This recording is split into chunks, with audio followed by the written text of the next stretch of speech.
ముందుగా మనం వినాయక చవితి ఎందుకు జరుపుకుంటాం? వినాయకుడు ఎన్నిసార్లు పుట్టాడు? వినాయక చవితి 9 రోజులు ఎందుకు జరుపుకుంటాం? అంత పెద్ద వినాయకునికి అంత చిన్న ఎలుక ఎలా వాహనంగా మారింది? వినాయకునికి ఎన్ని చేతులు ఉంటాయి?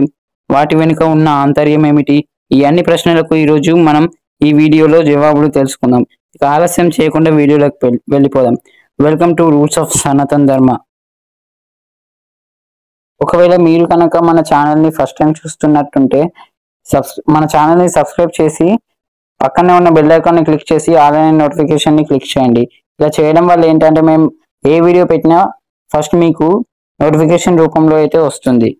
ఇక ఆలస్యం చేయకుండా వీడియో మొదలు పెడదాం.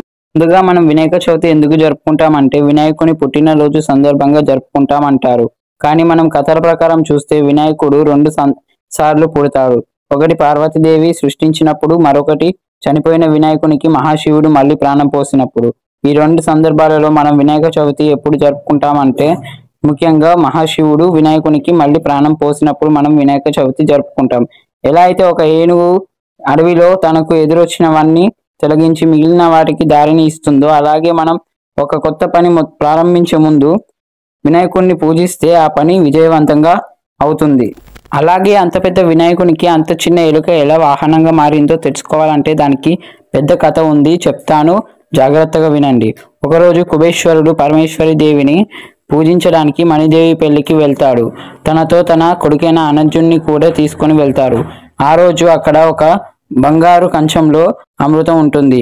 ఆ అమృతం తాగడం వల్ల ఏం జరుగుతుందో కుబేశ్వరుడు అనంజుడితో చెప్పడంతో అనంజుడికి ఆ అమృతాన్ని ఎలా అయినా తాగాలని ఒక దుర్బుద్ధి కలుగుతుంది. అప్పుడు అనంజుడికి ఏం చేయాలో అర్థం కాక ఒక చిన్న ఎలుకలా మారి ఆ అమృతాన్ని తాగుతాడు. అనంజుడు అమృతాన్ని తాగడం పరమేశ్వరీదేవి చూసి కోపంతో నువ్వు ఏ రూపంలో అమృతాన్ని తాగావో అదే రూపంలో ఇక్కడ ఉండిపోతావు అని శపించింది. ఆ తర్వాత కొన్ని రోజులకు అనంజుడు మూషికాసురుడు అనే రాక్షసునిలా మారి దేవతలను ఇబ్బంది పెట్టడంతో దేవతలందరూ వినాయకుడిని వేడుకున్నారు. ఆ తర్వాత వినాయకుడు మూషికాసురుడితో యుద్ధానికి సిద్ధమవుతాడు.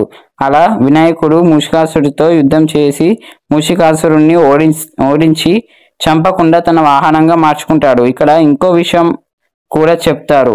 అదేంటంటే వినాయకునికి మూషికాసురునికి 9 రోజుల యుద్ధం జరిగింది. అందుకే మనం వినాయక చవితి 9 రోజులు జరుపుకుంటాం అని చెప్తారు. ఇంకా మనం ఎప్పుడైనా వినాయకుని విగ్రహం చూస్తే దానికి 4 చేతులు ఉంటాయి. ఈ ఒక్కొక్క చేయి ఒక్కో దానికి అర్థం అంట. మొదట కుడివైపు ఉన్న పై చేయిని చూస్తే ఈ చేయిలో అంకుశ అనేది ఉంటుంది. ఇది మన ఎమోషన్స్ని, అంటే మన బాధని, కోపాన్ని, ఇవన్నింటినీ సరిగ్గా పెట్టుకొని దారిలో వచ్చే అడ్డంకులన్నింటినీ తొలగించుకొని సరైన మార్గంలో వెళ్ళడానికి సహాయపడుతుంది. తర్వాత ఎడమవైపు పైన ఉండే చేయిని చూస్తే ఈ చేతిలో పాశ అనేది ఉంటుంది. దీనివల్ల అందరితో ఎలా కలిసి ఉండాలో నేర్చుకుంటాము. ఆ తర్వాత కుడివైపు కింద చేతిలో చూస్తే ఆ చేతిలో అభయముద్ర ఉంటుంది. దీంతో మనకి నమ్మకం ఉంటుంది వినాయకుడు మనతో ఎప్పుడు ఉండి నడిపిస్తాడని. ఆ తర్వాత ఎడమవైపు కింద చేతిలో చూస్తే ఈ చేతిలో ముడక్, అంటే మనము వినాయక చవితికి చేసే ప్రసాదం ఉంటుంది కదా, వాటిని తినగానే మనం ఎంతో సంతోషంగా ఉంటామని అర్థం. ఎందుకంటే వినాయకునికి చేసిన ప్రసాదం కాబట్టి. ఇంకా మీకు వీలైతే కామెంట్ బాక్స్లో మేము నెక్స్ట్ వీడియో ఏం చేయాలో చెప్తే మేము ఆ వీడియో చేస్తాం. Thanks for watching. ఇలాంటి మరిన్ని వీడియోస్ కోసం మన ఛానల్ని సబ్స్క్రైబ్ చేసుకొని అలాగే బెల్ ఐకాన్ని క్లిక్ చేసి అలానే దానిపైన క్లిక్ చేయండి. ఇలా చేయడం వల్ల మేము ఏ వీడియో పెట్టినా మొదటగా మీకు నోటిఫికేషన్ రూపంలో వస్తుంది.